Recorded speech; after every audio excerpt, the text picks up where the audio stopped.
Hello, everyone, and welcome to Burn the Ship, the podcast that helps entrepreneurs go all in on their business, and we introduce them to professionals that can help them do so.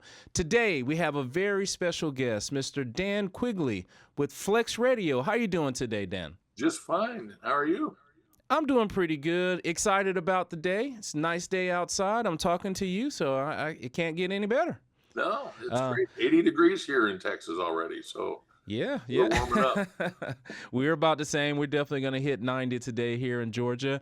And we definitely understand that time is one of our most valuable resources. So, Dan, tell us a little bit about your journey.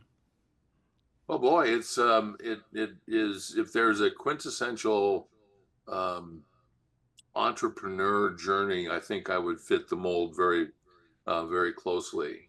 Uh, everything that I've done has started, with some sort of entrepreneurial um starting point. I mean, it's always been an idea, or some sort of concept that is usually very customer focused, and then it has kind of led me through a great deal um, of exciting, just kind of an exciting journey. I mean, I grew up with technology, so my life has been driven by adapting technology to customers' needs. So that's where I started and where I am right now, as a matter of fact. N- Nice. I saw when I was doing a little research, you did some work for some larger companies as you were progressing throughout your career. Tell us about a couple of those stops that you had. Well, so there is one common thread that maybe we can do bookend this a little bit. Um, every good thing that has ever happened to me has happened because of ham radio.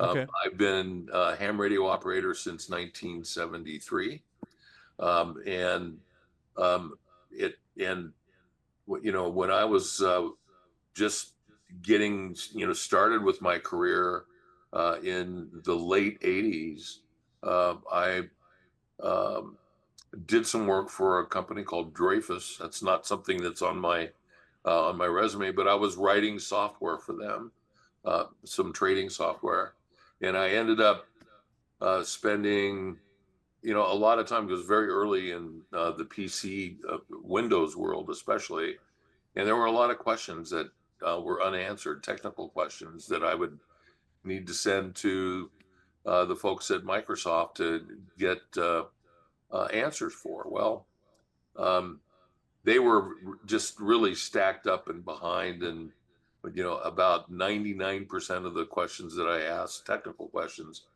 went unanswered. But I persisted, and I usually found a way to achieve what I wanted to do.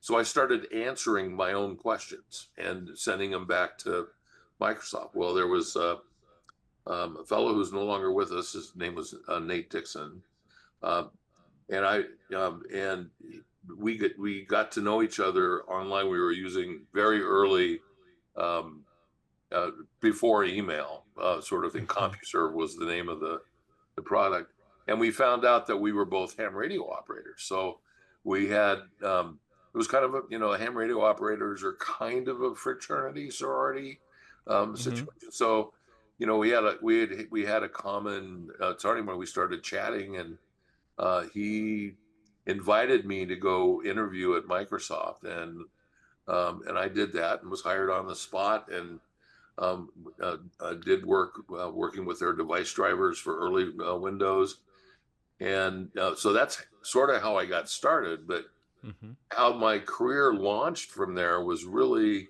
more about listening to what customers needed, and my experience with writing software at the time, answering my own questions, not getting so we came up with this idea called Premier Support.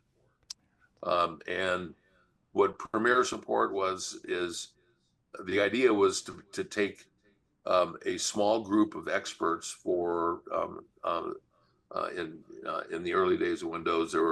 We had four to a team, and assign them larger customers so that we would get to know what the customers were doing, and we could answer their questions in contexts that were um, appropriate for them, and that allowed them to consume information a lot more easily, and it allowed us to help them develop their software in a context that was meaningful for both companies. And that was a very successful um, endeavor, and it ended up, it's still in place today, I think. Oh, So nice. it's one of, kind of the early PC, stories, lots of good stories there about, Yeah.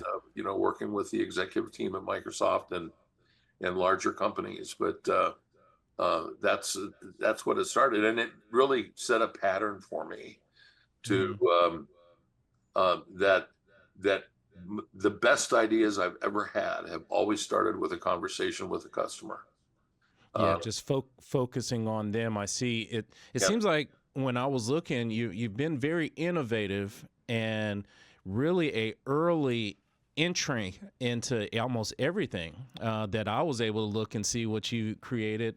One of the things I was excited and wanted to just touch on briefly was how it looked like you were early on the voice with like an Alexa type yeah, situation. Did you help with that? I did. Yeah, and so I was on the basically the Genesis team for Alexa and focused on integrating home automation equipment, and that came from the startup that I, right when I left Microsoft, I started uh, working on home automation project. It was a passion, personal passion, but it was also, another really great example of how you're listening to customers. Customers were having difficulty integrating all of these different pieces, and the big idea with Premise was um, that you could take a common off-the-shelf component, and you could use software to integrate it with other common off-the-shelf. This is pre-standards, and to utilize an Ethernet network or um, to do that, because that was sort of the common, the baseline that you needed to do all these things. Um, and because of the work I did there and the experience I developed, I was invited to become part of the Alexa team, the early Alexa team, to do that, and that was, you know, it just aligned very perfectly with my skills and my passions, and it was a lot of fun Yeah, to do that. that, that's awesome. I talked to Alexa this morning and I asked her how was the weather, and she told me it was going to be in the 90s today. So thank you so much, everybody. Dan did that for us. Well, no, Now, Dan was on a team, and team is important too, right? So I don't take credit for all this. I just was part of it. That's the you're important. part Yeah, of supporting it. yeah. Well, awesome. Well, awesome. I know there's so many other things that you have innovated and you've created, but let's talk a little bit about Flex Radio. So now you've done all those things, and a few years back, was it been like 5, 6 years you've been with them? How long you been with Yes, Flex Radio? 5 years. Yeah. Yep, yep. Tell us a little bit about how you got in with Flex Radio. How did you make that step to go there? And tell us about Flex Radio. What do you guys Sure. do, and how are you helping the world? Okay, so as when I left Amazon, I started thinking a little bit about what would be um, a great way to, um, I'm not going to say end my career, but you know, travel off into the sunset, right? Mm-hmm. Um, Mm-hmm. Mm-hmm. and it's a reality thing. And I thought, the thing that has been consistent in my life has been my passion and in amateur radio and in HF radio specifically. And I mean, every good thing that has happened to me has come about with some sort of of tie to ham radio, everything, meeting Hmm. my wife, everything. Okay. So Yes. um, Yes. the so I looked around to see what was happening in amateur radio, and there was a small company in Montenegro, believe it or not, that was making products that Flex Radio was preparing to sell. And one in particular, it was an amplifier. I don't need to bore people with the details of what specifically that does, but it became real evident that uh, that it was important to get somebody with my kind of background into this product because it was new. It was doing some innovative work. So I visited. I went happened to be in Amsterdam on business, and I decided to take a side trip to Montenegro and sort of hit it off with that company. And they needed some help with software, firmware for the device. So I took that mantle up and started working with it. Well, because Flex Radio was involved in that product, I developed relationships with that company, and then it became kind of, it led to me thinking, what a great way to, um, you know, sunset your career is work in your hobby, right? Yes. I mean, Yes. there are no, I mean, I'm so lucky to have that kind of opportunity. A lot of people don't. Hmm. Most people don't. And, it's something that keeps me, um, I thought, boy, what a great way to do that. This is, something that I love, and it's something that will hold my interest. And there's a lot of new things to learn because even though I've had a lot of experience developing products like at Motorola, Microsoft, and my own uh, uh, products, Lantronics. Um, the it was in an area that I really didn't have a lot of technical depth to, and one of the things that drives me um, is the unknown, is for me, right? So Hmm. learning is a big part of the process of entrepreneurship. You can't just rest on your laurels, and I mean, you have to keep yourself active, and you have to keep yourself, um, um, you know, moving forward. And so reflecting on all of that and what made me successful in my career was it became evident that I needed something I'm passionate about, B, something there are people I can talk to about it, get my, where my ideas, and, you know, something that helped me stay curious. So all of that kind of added up to, I thought this was a great opportunity. And we talked about it. And in 2019, my wife and I moved from Seattle area down to here in Austin. To Austin. That's Okay. how I got there. Yeah. Yeah, that is a big move, and it's a different. It's from one side of the country, down towards the bottom of it. A little bit different with the weather and the heat, and it's changed. But that's something that you have been accustomed to, and something actually based off our conversation today that you look for. Because if you are creating things, those are things that have not happened yet. So equals change, and it seems like you just are fine with it because you're always looking for it. And at Flex Radio, you guys are looking to help people in what way? Tell me a little bit about what the Well, best client looks like for you. so when I started at the company, um, the, the primary customer set at Flex Radio was um, hobbyists, right? These are ham radio operators, and Flex has a really innovative line of amateur radio receivers, radio systems. Mm-hmm. Um, they're software defined, so Flex did not invent software defined radio, but they introduced it to the to the amateur community. And the founder, a fellow by the name of Gerald Youngblood, is someone that I identify with, very readily. He's also an innovator, and we share a lot of the same kind of traits. We're tinkerers, we're Mm-hmm. inventors, and customer focused. So it Flex started off in that area, but as it turns out, um, and it's funny how it works this way, but um, instead of just you know working with amateur radio operators, the world, especially governments and military, have been looking at um, radio in a completely different way.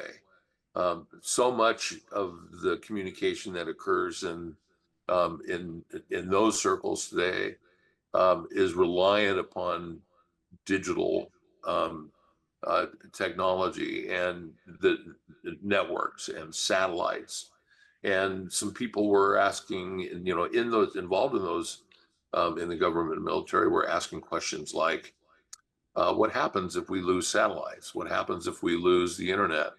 What happens if we can't communicate that way? What is our backup? And so the natural place to go is to use pretty much old time radio, where Mm-hmm. if you can, I don't know, I spent a lot of time as a kid listening to shortwave broadcasts, and in from stations that were broadcasting in languages I had absolutely no idea what they were saying, except you could understand maybe some of the brand names that you would hear, right? Like Coca-Cola, Yes, makes it. that was Yes. a common one.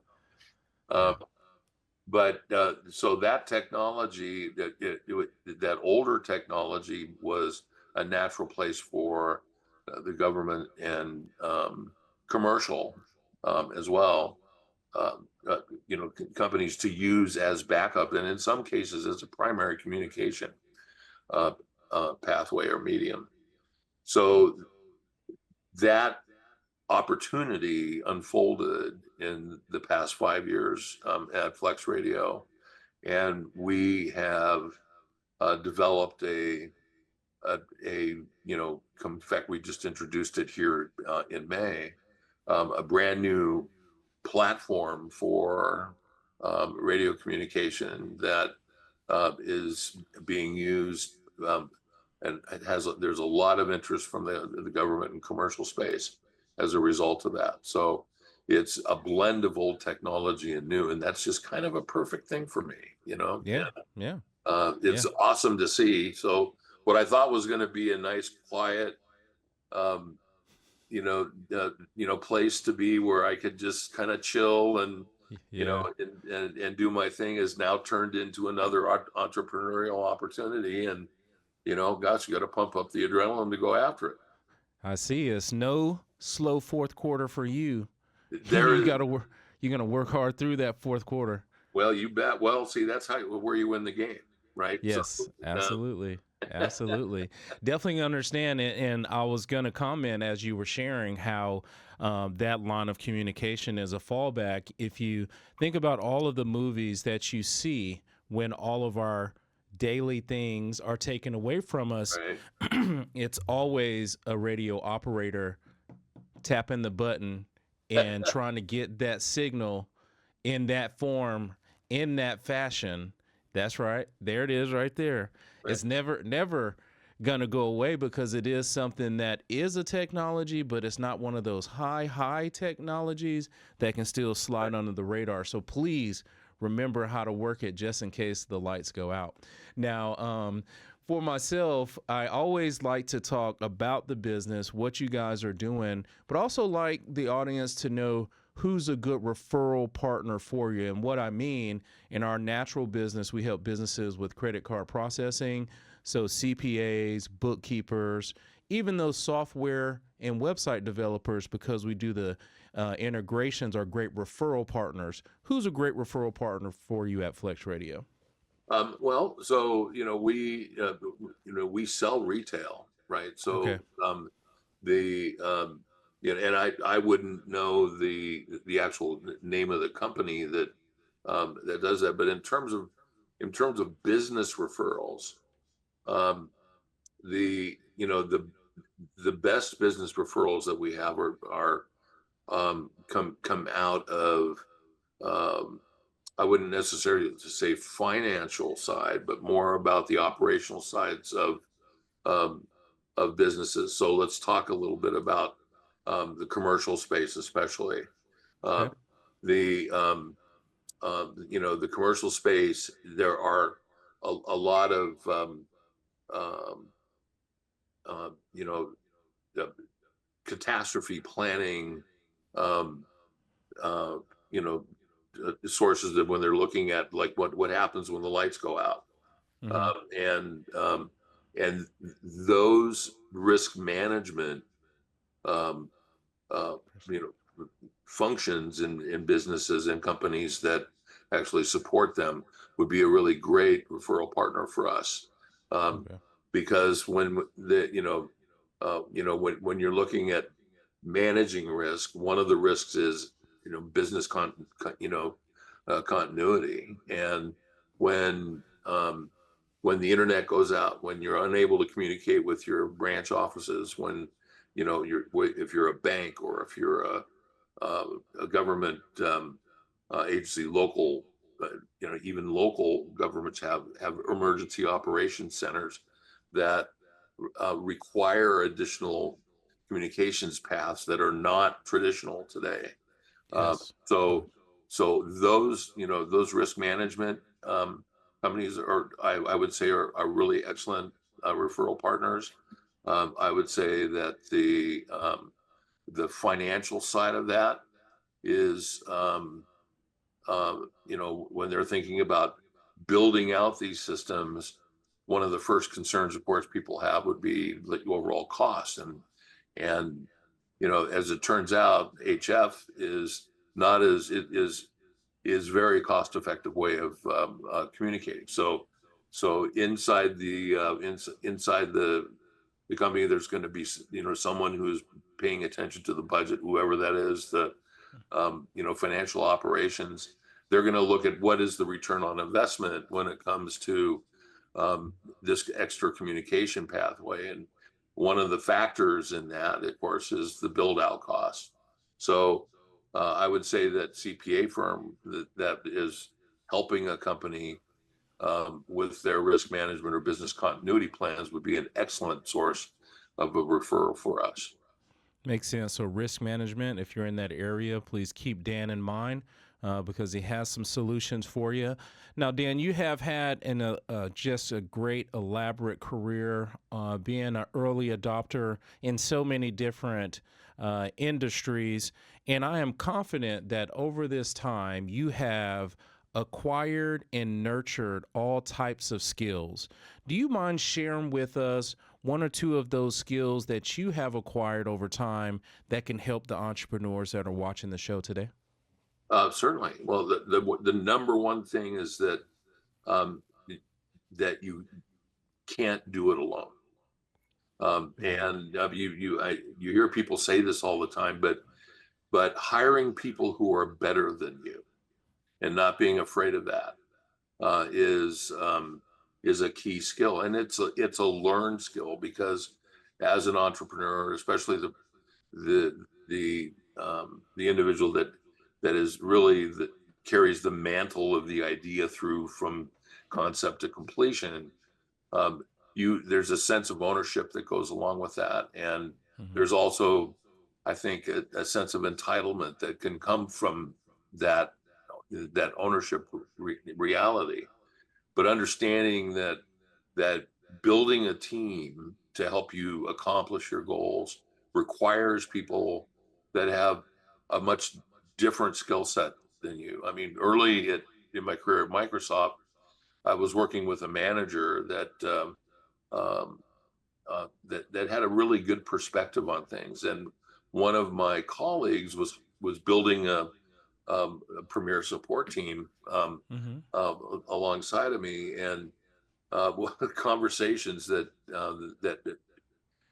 happened between this manager and my colleague was about the hiring practices at the time, and she noticed. She said, I'm looking at the people that you're hiring, and you're hiring people just like you. And he goes, well, yeah, because you know I'm a really great guy, and I know exactly what I want. And she said, well, when you're building a team, it is so much more important to build a diverse team that you have. So conflict is not a bad thing.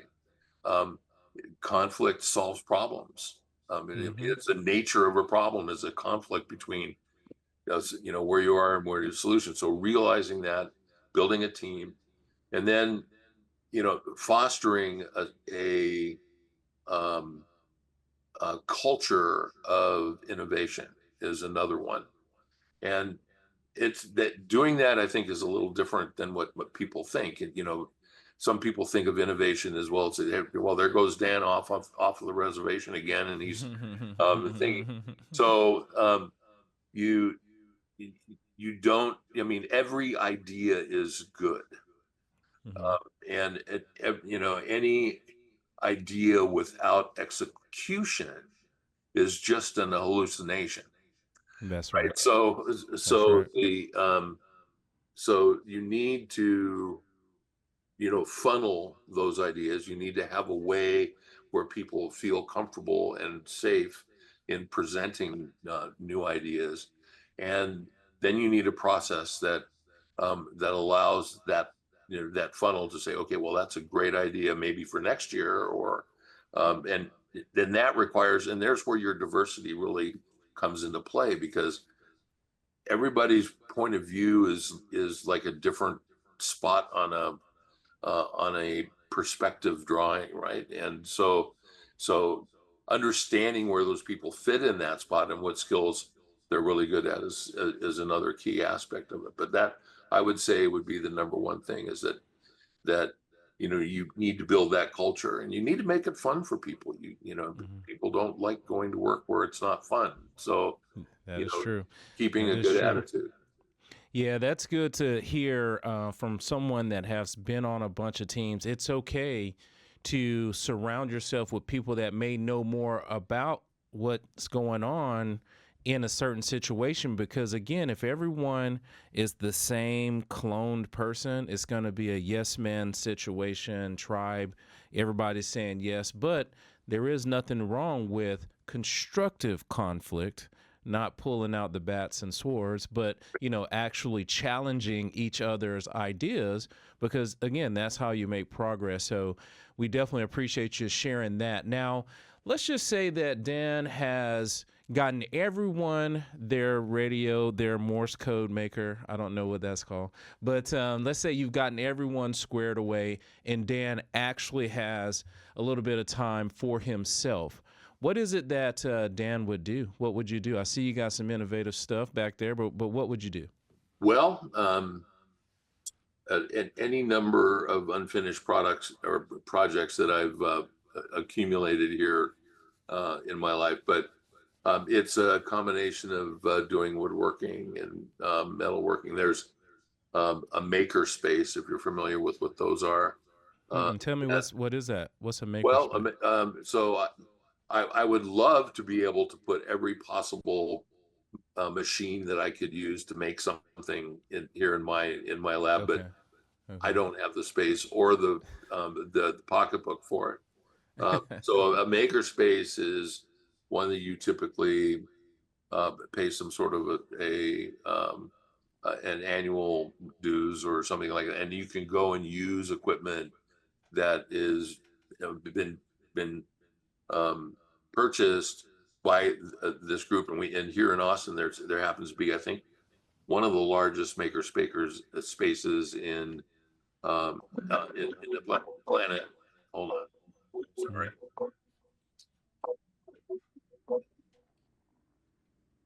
Mhm.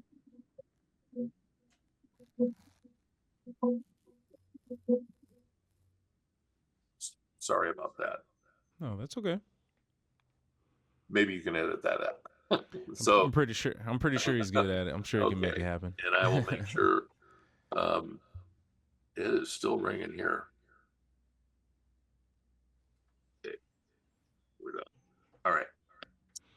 Uh, so, um, so the makerspace. So the makerspace gives me access to machinery and equipment and know-how Okay. on how to use it, training on some of these things um, that I wouldn't be able to afford myself. So if I need to resurface a cast iron tabletop for a table saw, I wouldn't have the gear to do that, nor would it make sense for me to do that. But Yeah, to purchase this it. Yeah. place does, and I can, take that piece down, book some time in it, and then work that, and then I have access to experts that have done it before, so you don't make Okay. the same mistake. So, so I really like working with my hands, and if I have an idea that I need to be able to, I've got a couple of them sitting right here that I'm working on that uh, that need skills that I have not yet acquired, then a place like that or a community like that is a really good place. So I tinker, Mm-hmm. um, and I, my wife gives me a list of things to do in the house that sometimes involves power tools, and I enjoy that kind of. It's calming to me, and Yeah. there's always a payoff at the end because you get it done. Yeah, creativity seems you're just going to keep creating things, which that is nothing wrong with that because we definitely need more things. So we definitely appreciate you sharing that. Yeah. Dan, how can the people get in contact with you if they have more questions about hi-fi or if they have just want to talk with you about how you focus on the client and have been able to help people? How can they get in contact with So you? it's really easy. Dan at flexradio.com is my email address. People can do that. If there are people that would like to reach out on the telephone, if you drop me an email, every time I reply to anybody in email, I think you guys probably have seen that. But my phone number and contact information is there. I'm not afraid of sharing that. I think putting it out on the air may not be as good, but Dan at flexradio.com. If it's something that is not related to the Flex Radio business, you can reach me at danq at quigley's.us. So that's my Okay. personal email address. And if someone has a serious question or anything like that, I will always respond. I definitely appreciate that. Now, Dan, we appreciate you coming on today, and we always try to honor our guests by giving you the last word. So, can you please look into that camera and tell us something good? I have a favorite saying, especially when you're developing a product, um, and that is shipping is a feature. Right. So getting the product done is a feature. It's the feature that you want to do. So um, I would say that would be the last word for entrepreneurs is, you know, you know, getting, perfection is one thing that's important, but getting it out and actually putting it in the marketplace is much more important. It allows you to do a follow on. So shipping is a feature. Excellent, excellent. Thank you so much for sharing your knowledge with us today, Dan. We are very confident that some of the viewers that are watching today can use this stories to help them to continue to push on. And we just truly do appreciate it. So thank you so much, Dan, and we appreciate it. Thanks. Thank you so much. You have a great day in Georgia, and we'll be watching your podcast for sure. Yeah, excellent, All excellent. right. Thanks, Dan. You bet. Bye bye.